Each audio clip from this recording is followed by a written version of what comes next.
everybody, and welcome to another video. Today's the big day. They revealed the Guardian Specialization. It was the Dragonhunter.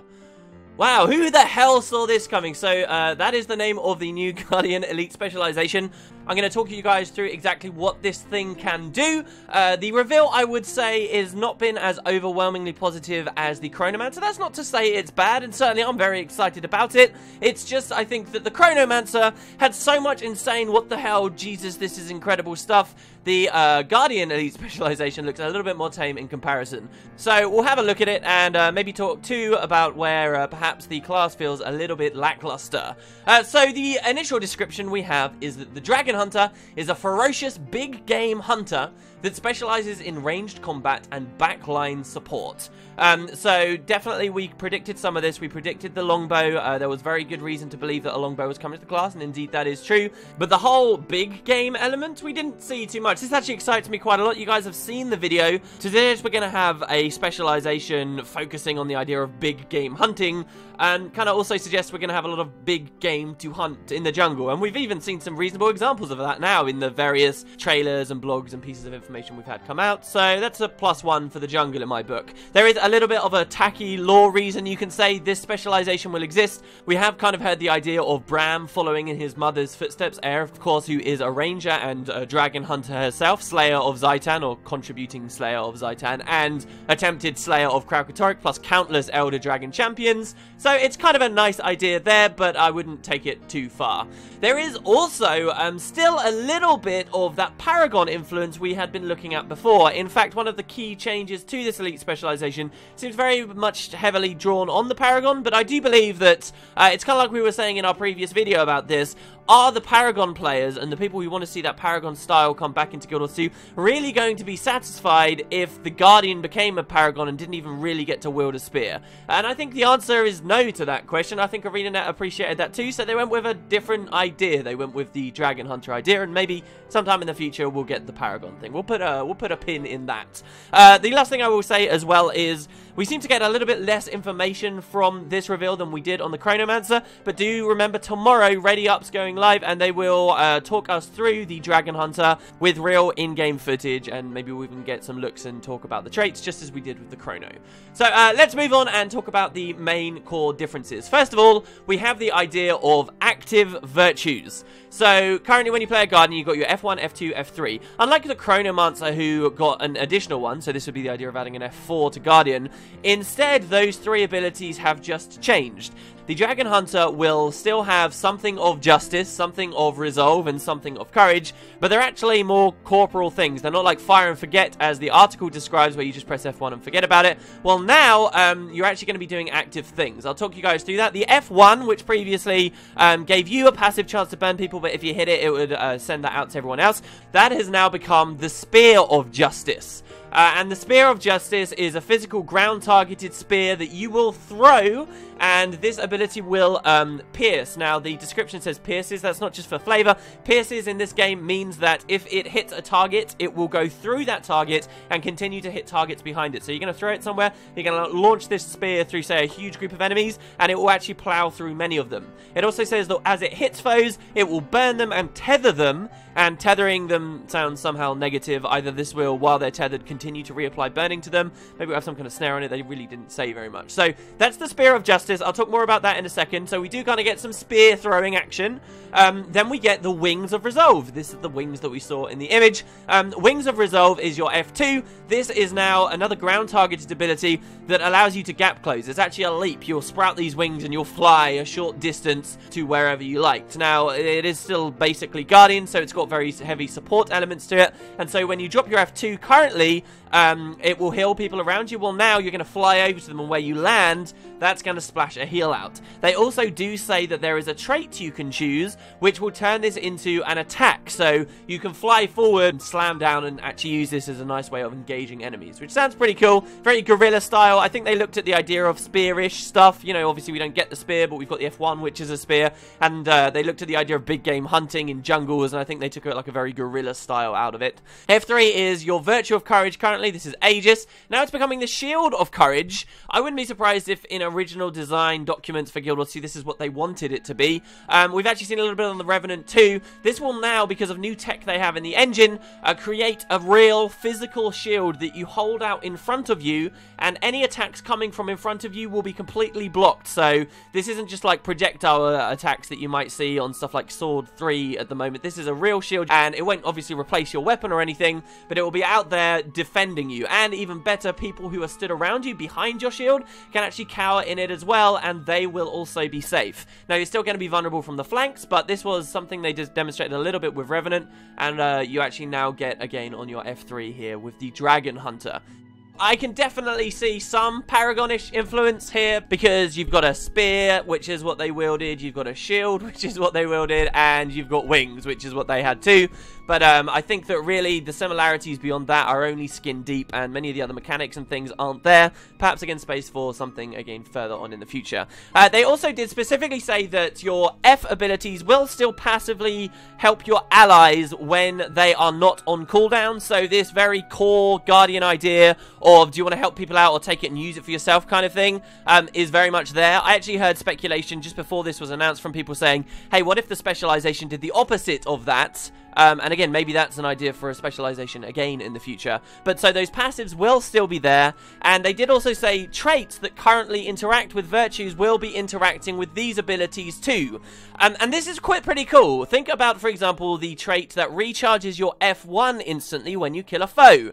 That's going to be pretty exciting if you choose to be a Dragonhunter. Why? Because that means you can stand from the back chucking spears constantly. That's not just going to be a small thing that grants you some might anymore. That's actually going to be a full-on attack you can use. So, remind me a little bit of the old Assassin's Promise, you move like a dwarf, finish him combo you could do, where you kill an enemy and then you get to throw a spear and maybe you kill that enemy with that spear and then you get to throw another one. You can just stand from the back just launching spears as long as people are dying. That's a pretty cool idea, and the other traits too will apply. So, in theory, I guess we would be getting not just a shield in front of us, but we'll be getting stability when we use that too, or we could turn it into a stun break and so forth. That's aspect 1 of the Dragonhunter. That's what's happening to our F skills. I'm pretty happy with this. It does sound like more active gameplay. That certainly sounds more fun than the current F skills I find for Guardian. And as I mentioned in a previous video, I would have been sad if they just got an F4, you know, because that could have been very easy to do for the classes. And I don't know. I think this will change things up pretty significantly. Moving on. The new weapon the Dragonhunter will be getting is the Longbow. Now, we did know about this. I talked to you guys about the idea of it being able to shift modes, so you'd have like a damaging aspect or a supporting aspect to it. They didn't mention that in the blog post. Now, again, there was less information in this blog post, but you would think a big thing, an identifying thing about that weapon would be the mode shifting, enough that it would be there in the blog. So maybe that's not a thing, but they did talk a little bit about it. They describe it specifically as having massive single projectile attacks. So if you look at Longbow on especially Ranger right now, it's a very high damage single target weapon, but that shoots lots and lots and lots and lots of times. The Warrior is a little bit slower, but even the auto attack, for example, is a double shot. Here they make it sound like, yes, it's a Longbow, but it sounds a bit more like the Warrior's rifle. You know, it's slower, it's more precise hits. We're setting them up and making them vulnerable and then delivering the kill shots. And even in the video, it looks like we kind of get a kill shot-ish style thing. They did specifically mention the idea of being able to support with it as well, and fire a symbol that applies vigor to allies, and an interesting skill, deflecting shot, which when you fire will destroy all incoming projectiles. I'm not sure how that's really going to compare to the fact we already have walls of reflection and so forth. Maybe you could double up on them, but that sounds kind of cool as well. So that's the Longbow, and we really didn't get too much information beyond that, just the animations we saw in the video. Next up, we have the new utility skills. This is where things get interesting for me. This is where I think one of the reasons I think some people might be underwhelmed with the Guardian Specialization, but it's actually a little exciting to me. These are traps, and again, they specifically call them big game traps. We will get a full complement of traps. That doesn't just mean regular utility skills that we can only slot 3 of, as we see in the Ranger and the Thief. We actually get a healing skill trap, which of course you don't have to run because it could be a bit clunky. It sounds like it might be. But you also get an elite trap too. And again, remember that elite skills are big, swingy abilities, and so whatever this trap is, it's probably going to really hurt whoever the hell walks inside it. They call the elite trap the Dragon's Maw. To look back at GW1 a bit, traps were in a very different space. In GW2, you can only have one trap of one type out at a time, and so they've kind of balanced the strength of that trap around it. In Guild Wars 1, traps individually were weaker, but if you could drop their cooldowns enough, you could drop like 1,000,000 spike traps on top of one tiny spot and absolutely nuke the crap out of anyone who walked on it. They were much bigger, more explosive, physically damaging builds to run, and we don't see that come back in Guild Wars 2. I'm wondering, because we have an elite specialization here that's supposed to be about bringing down enemies, seems like it's kind of to do with the big hits, and there's even an elite trap. I wonder if they're looking more into that more for the Dragonhunters traps, rather than the more condition or utility heavy traps we see on the other two existing classes. Though they do also specify that there will be a trait that can make your traps bleed, and specifically they talk about the idea of Condi Guardians as well in a second, which I'll go into. Another additional thing I'd like to talk about with traps is, you guys will remember on the live stream they mentioned that the base functionality of traps is changing. We do have to keep this in mind when we think about how the Dragonhunter will be using them. They said that traps will no longer instantly blow up, but they'll like take a little while to arm and then they'll blow up, and traps are going to be rebalanced to exist under this environment. And so already traps sounded a lot more fun, and remember that it's these types of traps the Dragonhunter will be getting. And actually we can look at this as well, the fact that they changed this type of utility and then they added to an elite specialization kind of makes me think, okay, what other utilities did they change? Well, they changed physical utilities, didn't they? Maybe that will go on another specialization. Well, we'll talk about that in just a moment. The healing trap they describe as giving you a small base heal when you use it, just regardless, as we see with many of these kind of more special heal abilities that have extra procs. And then if someone walks into it, it'll actually give you a much bigger heal after that point too. So that's the way that works, and hopefully that initial base little heal will mean it sees some play in some areas. I can imagine a very interesting World vs. World Guardian spec where they're running a lot of traps, or Dragonhunter spec. And why? Well, because think about the Trapper runes. Remember, the whole idea that they're doing this, I don't think is because they're out of creativity and they're just nicking stuff from other classes that we've already seen, but it's because it will add more incentive and build making fun to many of the runes we see that affect just certain skill classes right now. So Trapper runes we don't see really used too much, but could very much have a place on the Dragonhunter. I threw out a tweet a while ago saying, here's an interesting idea about elite specializations. They could give classes mechanics that we haven't currently seen. What classes do you guys think will get stealth? Well, the Guardian just got stealth, didn't it? Trapper runes tier 6 means when you drop a trap, you gain stealth. And we're going to have 5 traps we can drop at any time we choose. That's pretty exciting. That also gives super speed to Guardians, and so yeah, I can imagine Dragonhunters lying in wait, hidden on the new World vs. World borderland, bait something in, stealth themselves, you don't know where they are, you don't know where they've marked up the environment, and bam, suddenly you hit a ton of them, they slam down on you with their angelic wings and blow you up. Pretty cool idea, no? And I'm also liking the thought of Dragonhunters teaming up with Rangers who also lay their own traps down, and you get kind of the double trap whammy combo. We do have to consider, though, that Trapper runes are primarily condition-based, and that's the last thing I really want to talk about. They specifically said that there will be traits that allow the Dragonhunter to get more access to bleed. Now, as a Guardian, we know it's going to have tons of access to burn as it is. With bleed too, could we finally see some level of condition Guardian come into the game? Don't forget to, I mean, to me, 2 conditions really, and even if you ran like a Sigil of Doom or something, it's still not quite enough. They do need more variety, but we don't know how much the game is going to change considering the massive changes that are coming to conditions and the fact that burning will be stacking intensity. Those 2 things together with the traps, I don't know, we might see something come out there, and that was at least something that ArenaNet specifically wanted to mention to us. So there you go, that's the Dragonhunter, and yeah, if you're thinking, wow, really, is that all we have to talk about? This is why I think some people might be left wanting some more. I don't know how much of it comes down to just the class doesn't sound that exciting to Guardians, or whether we just haven't had that much information, but again, don't forget there will be a stream tomorrow. Now, I did want to address some of the criticisms that have been thrown around, because some of them I do agree with, definitely. First of all, the idea of the name. Dragonhunter? How many of you guys thought, huh, hold on, what? That's interesting when you heard it. It doesn't really sound like a profession name, does it? Or an elite specialization name.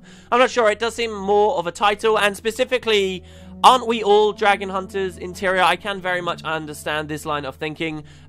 Guild Wars 2 is mostly about hunting the elder dragons. If this was a game, I feel, where dragons were, you know, a more minor thing in the story and not everything was revolving around them, maybe it would have been more fitting. Or maybe this makes it more fitting. I guess just depends what camp you're in. I would say, though, all things considered, it is just a name. I think people would put way too much emphasis on names. I wouldn't give a crap if this thing was called the goddamn Sandwichmancer. It doesn't matter. Really, what matters are the mechanics, and I think this definitely does have enough to really change up Guardian gameplay.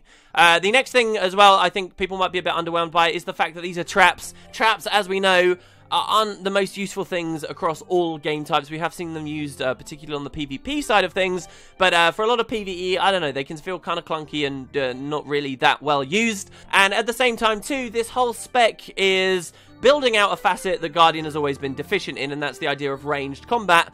And ranged stuff, again, when you think about a lot of PvE stuff, again, doesn't really see much use. So these two things together, you might be thinking, do I really want to play this? So even though it might be a really good ranged fighter, the game still doesn't call too much for ranged fighting in PvE. Specifically, what I'm talking about is dungeons.